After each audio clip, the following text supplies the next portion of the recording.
Hai, Assalamualaikum dan salam sejahtera pelajar semua.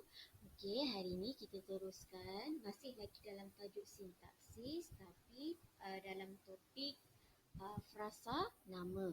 Untuk frasa nama, apa yang perlu awak tahu adalah tentang apa itu frasa nama, pengenalan tentang frasa nama, fungsi frasa nama dan binaan frasa nama.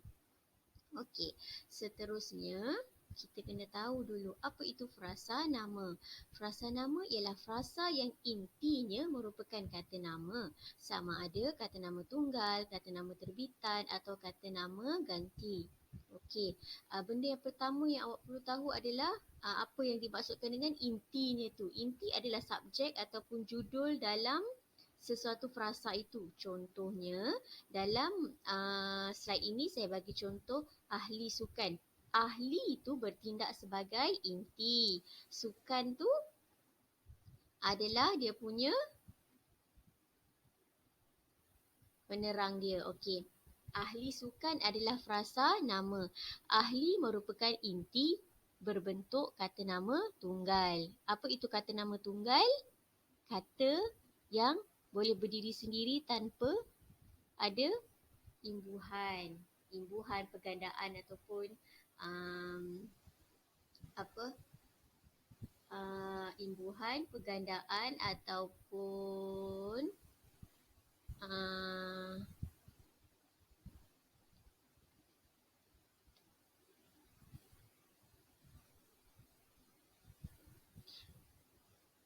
okey, seterusnya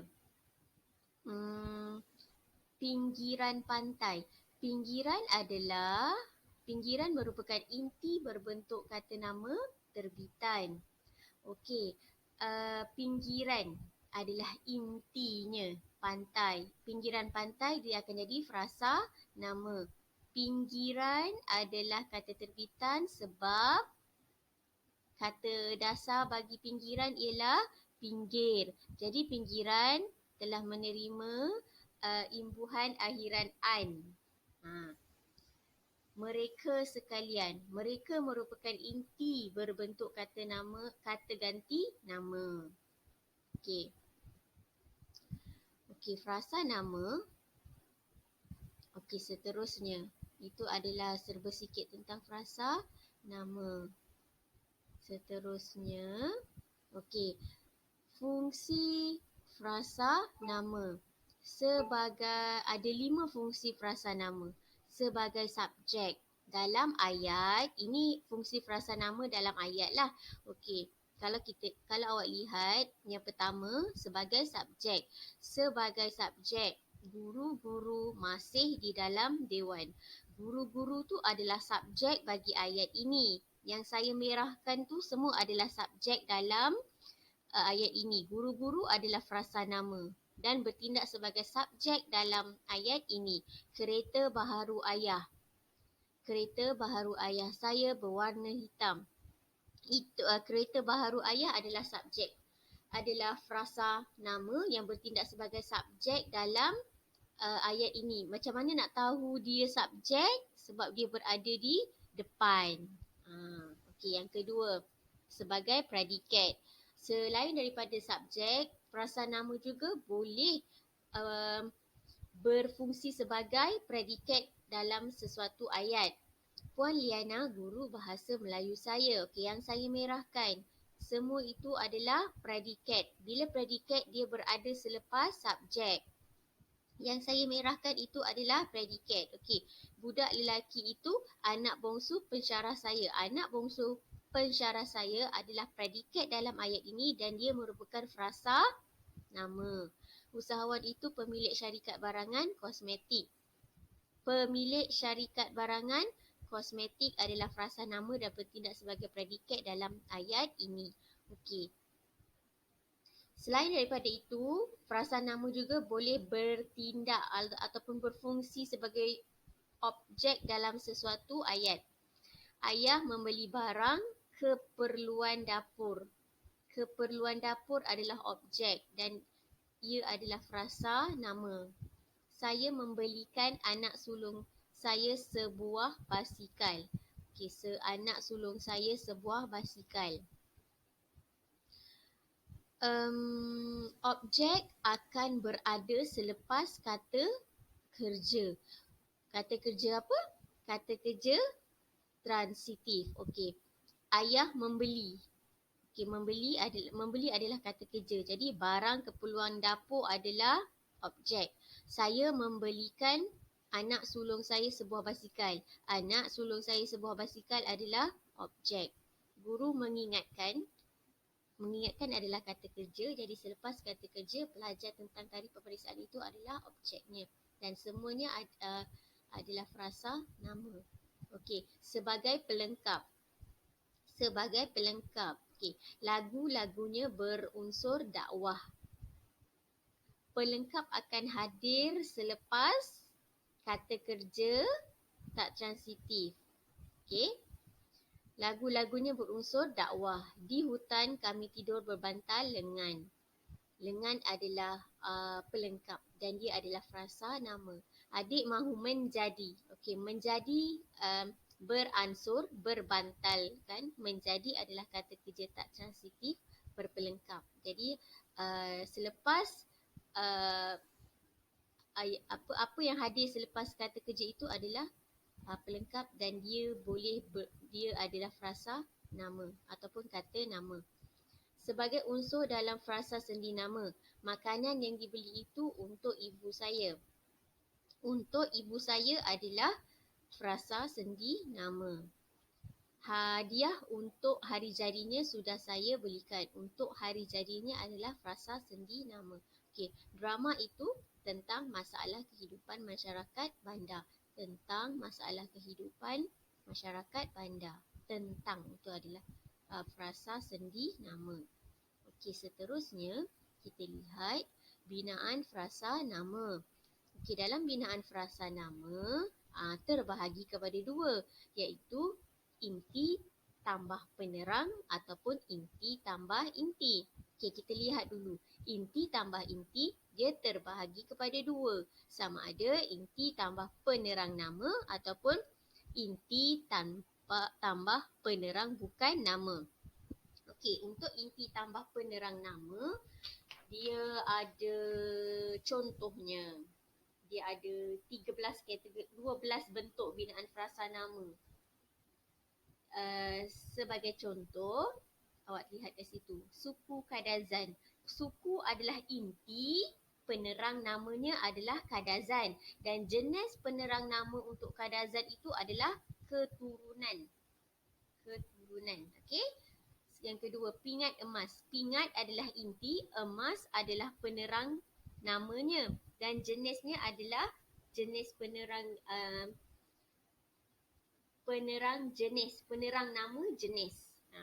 Buah tembikai. Buah adalah inti. Buah apa? Buah tembikai. Tembikai adalah penerang namanya. Penerang nama jenis. Pengawal keselamatan. Keselamatan penerang nama penyambut. Alat penyembur. Okey, alat adalah inti, penyembur adalah penerang nama kegunaan. Budak perempuan. Okey, perempuan, lelaki, jantan, betina. Budak adalah inti, perempuan adalah penerang kelamin. Okey, masyarakat desa. Masyarakat adalah inti, desa adalah penerang nama untuk tempat. Desa, bandar, seberang, gadis seberang. Itu pun contoh inti tambah penerang nama tempat. Okey, simpang kiri. Simpang adalah inti, kiri adalah penerang nama arah. Kiri, kanan, utara, selatan. Simpang tali leher. Tali adalah inti, leher adalah penerang anggota badan. Tali leher. Sarung tangan. Pencukur misai. Itu adalah contoh-contoh lain untuk inti tambah penerang nama anggota badan. Okey. Selain daripada itu, inti tambah penerang bukan nama. Maksudnya adalah inti tambah penerang yang bukan kata nama. Contohnya inti tambah penerang penentu. Inti tambah penerang penentu ni yang awak tahu penentu adalah kata penentu. Itu, ini, di sini, di situ kan. Okey, inti campur penerang penentu ada dua. Penerang penentu hadapan. Penerang penentu hadapan maksudnya penentunya berada di depan. 6 orang pensyarah. 6 orang tu adalah penentu hadapan. Pensyarah adalah pensyarah adalah dia punya intinya. Berpuluh-puluh buah kereta. Berpuluh-puluh buah kereta, berpuluh-puluh buah tu adalah penerang penentu hadapan. Okey, penerang penentu belakang. Ada dua je. Ini, itu. Komputer itu. Intinya adalah komputer. Ini adalah penerang penentu belakang. Mahasiswa itu. Mahasiswa adalah inti, itu adalah penerang penentu belakang. Okey, untuk inti tambah penerang kata kerja, contohnya meja tulis. Meja adalah inti, tulis adalah penerang kata kerja. Sesi perdebatan. Sesi ialah inti, perdebatan adalah penerang kata kerja. Bilik tidur. Bilik adalah inti, tidur adalah penerang kata kerja. Maksudnya penerang tu adalah semuanya yang kata kerja. Tulis, tidur, perdebatan, belajar, baca, itu adalah kata kerja. Seterusnya inti campur tambah penerang kata adjektif. Okey, penerang kata adjektif. Inti campur penerang kata adjektif. Warna, okey, adjektif adalah kata sifat kan? Okey, inti. Warna biru. Intinya adalah warna, birunya adalah kata adjektif, penerang adjektif. Orang tua. Orang ialah inti, tua adalah kata adjektif, penerang kata adjektif. Pemuda tampan. Pemuda ialah intinya, tampan ialah kata kerja, kata penerang kata adjektif. Okey. Seterusnya, inti tambah penerang frasa sendi nama. Hadiah adalah inti untuk isteri. Untuk isteri itu adalah frasa sendi nama. Untuk tu adalah frasa kata sendi nama. Lawatan inti ke luar negara. Ke luar negara adalah penerang frasa sendi nama. Ke luar negara adalah frasa sendi nama ya. Anugerah daripada sultan. Anugerah adalah inti, daripada sultan adalah penerang frasa sendi nama. Seterusnya, penerang bilangan ordinal. Penerang bilangan ordinal ini, okey, bilangan ordinal adalah kedudukan. Sebab tahu awak tengok kat sini, contoh dia, anak pertama. Pertama adalah bilangan ordinal, kedudukan. Cucu kedua. Cucu adalah inti, kedua adalah penerang bilangan ordinal. Peserta ke-9. Peserta ialah inti, ke-9 adalah penerang bilangan ordinal. Kalau awak lihat pada ordinal ni, dia ada dua. Bilangan ordinal adalah kedudukan. Kedua, pertama, ketiga, keempat, ke-10 kedudukan. Tapi yang kardinal pula adalah yang nombor bulat tu. 1, 2, 3, 4 itu dia kata itu adalah bilangan kardinal. Okey, untuk yang terakhir adalah inti tambah penerang adverba. Penerang adverba contohnya kisah dahulu. Kisah adalah inti, dahulu adalah penerang untuk adverba. Hari kemarin. Okey, hari adalah inti, kemarin adalah penerang adverba. Okey, selepas kita tahu inti tambah penerang, kita tengok pula inti tambah inti. Inti tambah inti pula dia pun terbahagi kepada dua, iaitu inti tambah inti dengan persamaan makna dan inti tambah inti dengan pertentangan makna. contoh inti tambah inti dengan persamaan makna ialah contohnya asal usul, tubuh badan, sampah sarap, dia yang sama. Okey?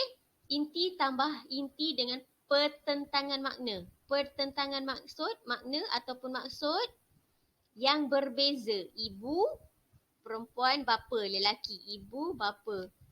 Kerusi, meja. Kerusi, meja. Kaki, tangan.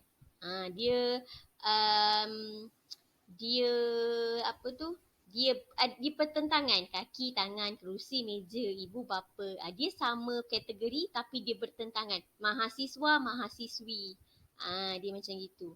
Okey, sampai sini saja penerangan untuk frasa nama. Jika ada sebarang masalah boleh terus menghubungi saya dan kita bertemu lagi dalam tajuk-tajuk yang seterusnya. Okey, terima kasih. Assalamualaikum.